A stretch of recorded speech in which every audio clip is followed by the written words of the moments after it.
Welcome back to the B.A.F. Garage YouTube channel. In this one, we get the rear end from Tin Soldiers. We're gonna get this thing prepped. We're gonna get this thing put in the car. So let's get to work.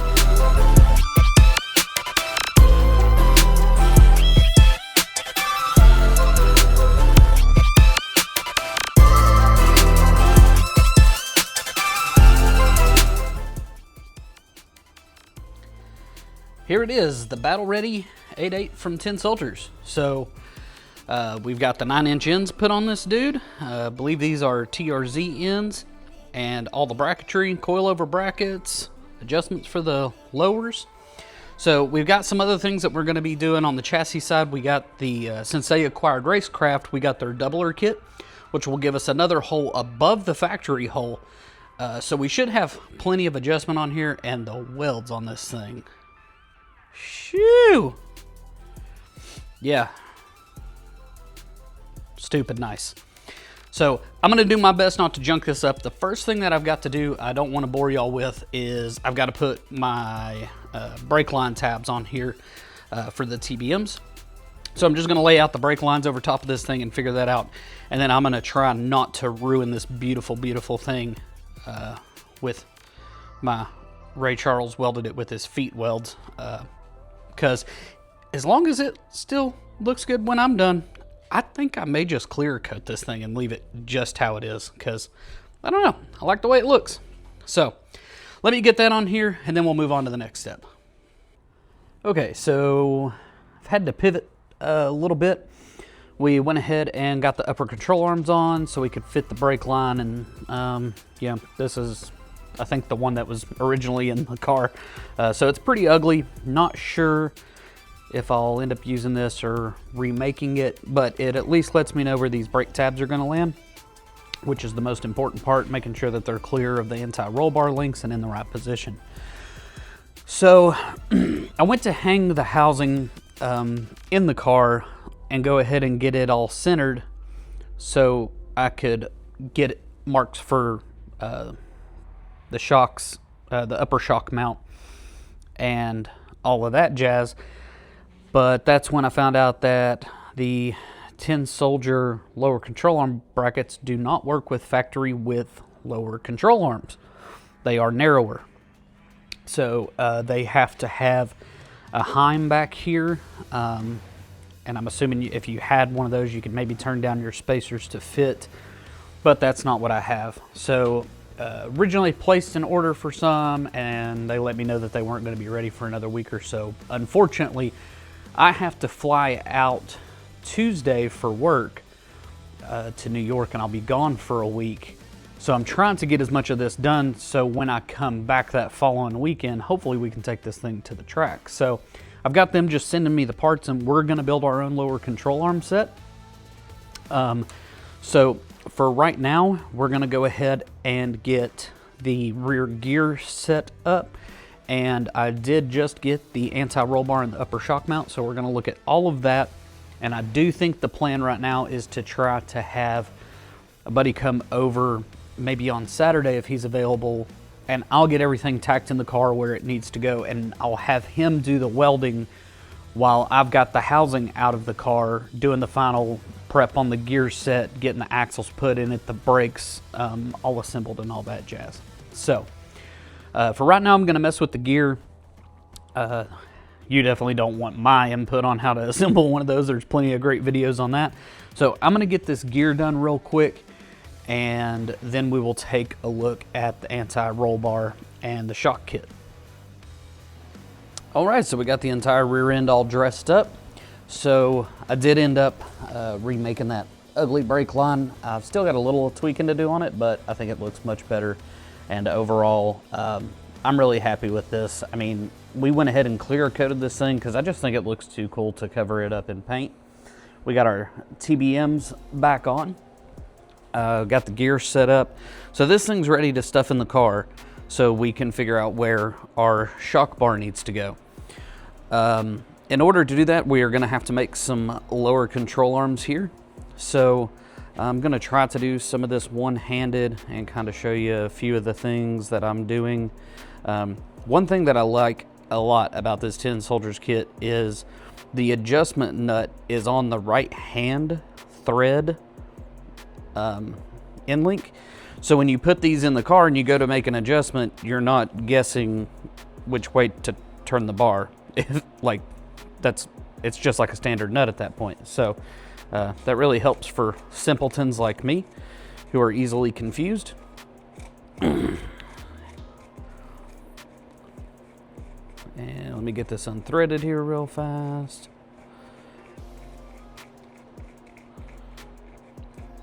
So what I have done to mark where these are going to end up is we have a minimum thread engagement that we have to hit, and on a Heim or any bolt for that matter, it's usually 1 to 1.5 times the diameter of the bolt. So I have made a mark 3/4 of an inch up, because this is a 3/4 inch diameter, and I've set the jam nut to there. So we don't ever want this Heim joint extended more than this.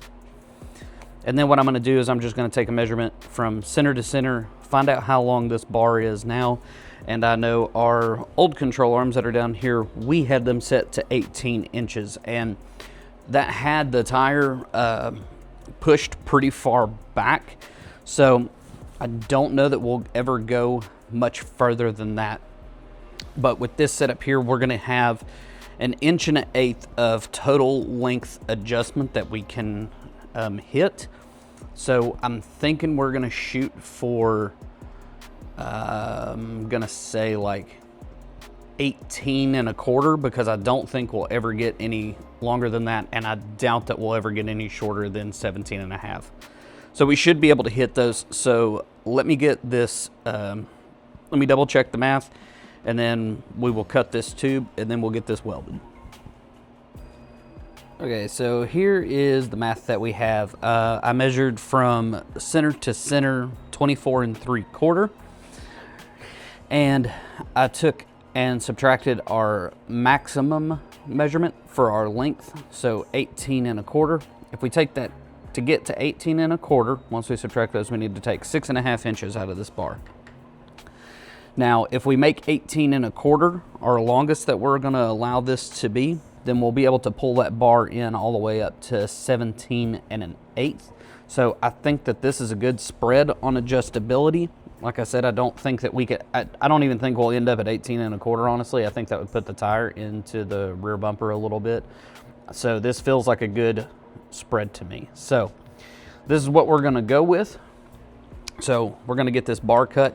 And one thing we're going to do is we will mark a line all the way down this, because we are going to drill holes all the way through this bar, so we can do some rosette welds as well as our little fillet weld here. All right, so I've got the chop saw set up here with our bar in it. One thing I always do is I check the square of the plate to the blade, just to make sure I'm not going to get any angles in my cut. And we went ahead and did the math on this, so we know we're taking 6.5 inches off. This is an 18-inch bar as it sits right now, so we need 11.5 inches left when we cut. And the way that when I'm doing something that I want to make sure is absolutely right is I bring this down, set it against the tube, and I measure from the blade to the end of the tube, and that way I don't have to worry about the blade thickness or whatever. I know when I cut this that this piece is going to end up being 11.5 inches long, which is exactly what we're after. So let's get this piece cut.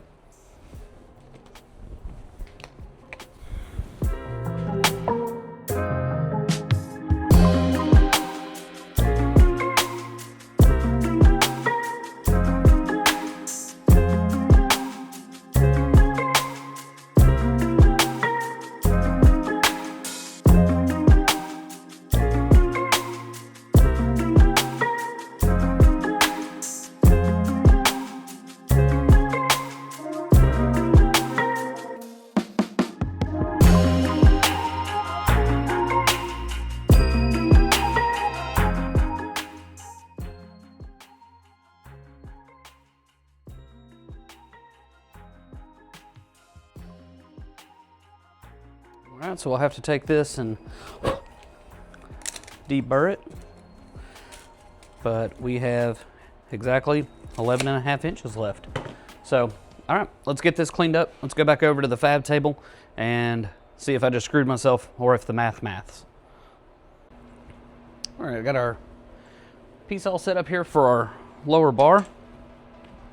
And I've got it set at our minimum thread engagement, which would be our maximum length. And we are right at 18 1/4.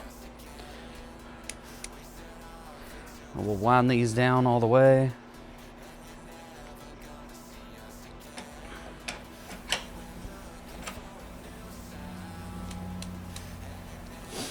Man, having that notch on that is such a game changer for my stupid brain. Okay. Now, measure our center to center. And we are actually a little bit, we're 17 1/8. Oh, well, I've got it wrote down right there, 17 1/8. All right, so the maths. So now we need to go ahead and cut this one to the same length and drill some holes. So I will probably remark this bar one more time, but I'll go ahead and show marking the bar straight's actually fairly straightforward. You will want it resting up against something, but then all I do is I take a Sharpie, hold it flat to the table, and run it down, and that way I get my holes drilled in the exact same spot. So let's get this one cut. We'll get these remarked. I'll get them drilled, and then I think we're ready to weld.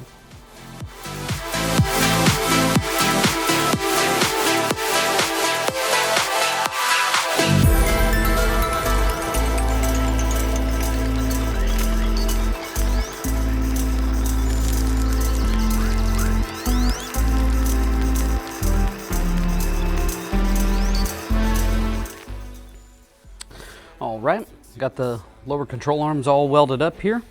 So I think they turned out pretty good. Like I said, I don't claim to be a professional welder or anything like that, but I think they're gonna hold. So I've got the rear end under the car. We already got the one bar hooked up. I'm gonna go to the other side, do the same thing, put the uppers in, and then we're gonna start figuring out where to put this upper shock mount. There we go. All right, I'll be with y'all in a minute. Now it's time to deal with the shock mount. So I went ahead and measured the spacing on the upper part of my shocks, and it's just over 1 inch. So I grabbed a 1 inch spacer and I slid some 1/64 shims in here just to give me a little room so it's not, I'm not having to beat the shock into place or nothing. Laid those down flat on the table and made sure those were nice and flat. And then I went ahead and marked a line on this tube there again so we can get it correct this way. And for the coilover mounts on the rear end are 26 3/4. So I just measured the length of my tube and then subtracted 26 3/4 from that and then divided that in half, and that came out to 4 5/8. So I made a mark at 4 5/8 and 4 5/8 here. So that's gonna center our shock mounts on this bar, and then when we put it in the car, we can just mark for how much we need to cut off the ends. So I'm gonna go ahead and on this first one, I'm gonna use these little risers and I'll get this first one welded on, and then after that, I will take the risers out and set the other one in and clamp it tight so that these are sitting flat to the table, and then these will be sitting flat to the table so that I know we get them in the same pitch this way as well. So let me tack these up and then we'll take a look at it.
All right, we are all tacked up now, so we're just gonna check fitment here.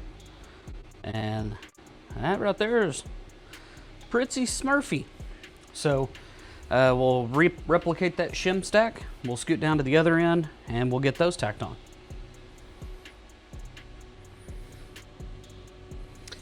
All right, we've got the shock brace all done up. There again, the welds, not too shabby. Yeah, I'm actually kind of happy with how my TIGs are turning out today. So this was kind of a pain to get fit and film. It's just me down here, so yeah, but it fits good. I think we got the shocks in a good spot. So I'm gonna crawl under here and try not to drop this on my face while I clamp it in, and then we'll take a look at that.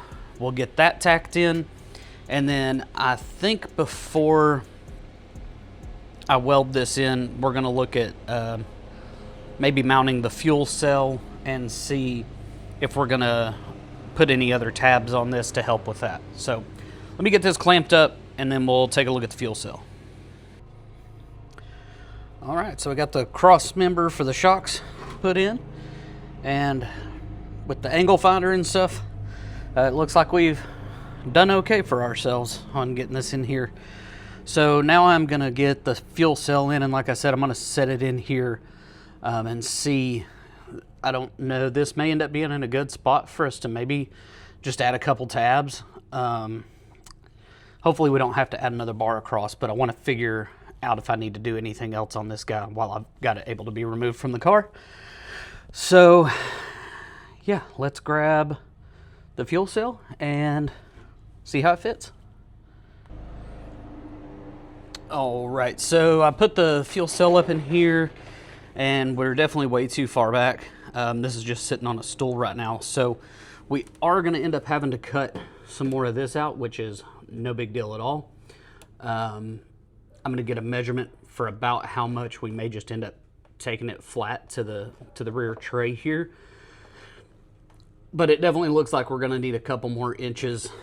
Even down here, you can see how close we are to the shocks. So the springs obviously wouldn't be able to work in that amount of room. So I think if we just go like even another 3 inches, maybe 2, that we'll be able to clear the shocks and do everything. But yeah, we'll do some measuring. But honestly, I'm also looking at this and I don't know that I actually need to be able to get this bar back out of here. Because I think that I can get any of the tabs welded that we're going to need for that once we get it centered, because the fuel cell's a little far to the right. So I think we can do that with that bar in there. So I'm probably going to go ahead and just tack that into place so I don't have to worry about the clamps letting go and dropping it on my face. And we'll just keep trucking.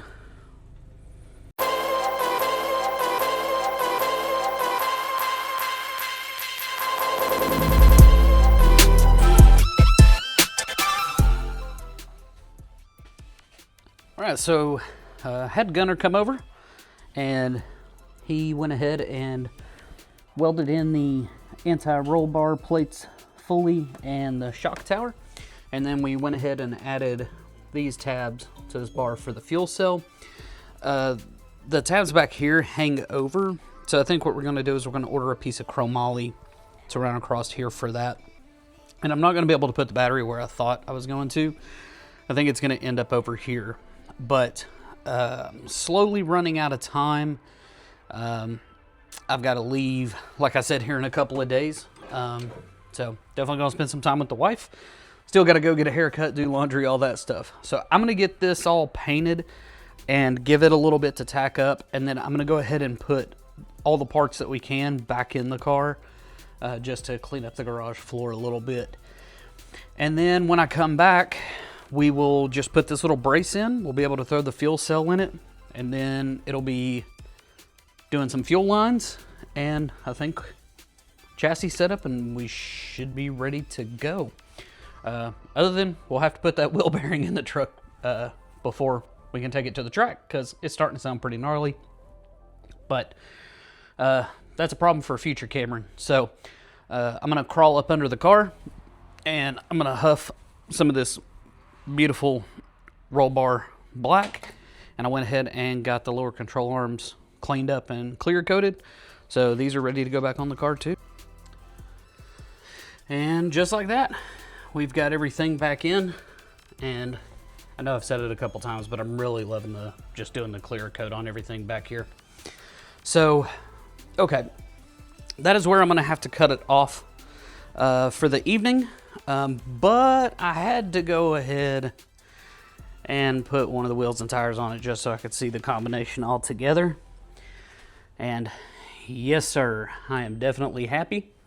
So, like I said, I think that's going to do it for this one. We still have to do the entire chassis setup, so we'll have to square the rear end, center the rear end, all that jazz. Put that chrome moly tube in for the fuel cell, and get that mounted in and that plumbed. But that's going to have to wait until I get back.